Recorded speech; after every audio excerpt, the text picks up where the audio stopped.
Well, switching gears now as Metro works to put the brakes on violators who sexually harass transit riders with a new hotline. Anna Marcos has more on the pilot program. Taking Metro is supposed to provide a smooth, hassle-free commute, but for some riders it's been a bumpy ride.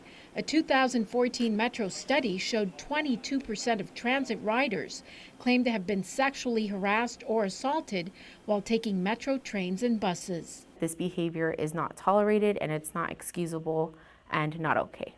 Any form of sexual harassment, which can be any unwanted sexual behavior, from catcalling to any sort of gestures to touching to anything basically that the person is not wanting of sexual behavior.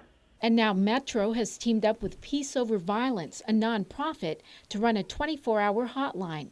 Under the one-year pilot program, transit riders can use the hotline to report sexual abuse and harassment. Our counselors are there to listen, to provide options and information about what steps they can take. Basically, the information is received. It can be turned over to the law enforcement authorities to track and maybe investigate. I mean, we do have closed circuit cameras on a number of our systems, so we can look to see what we have there and then identify. Since the study came out, Metro has introduced an anti-harassment campaign called It's Off Limits, posting flyers to educate the public.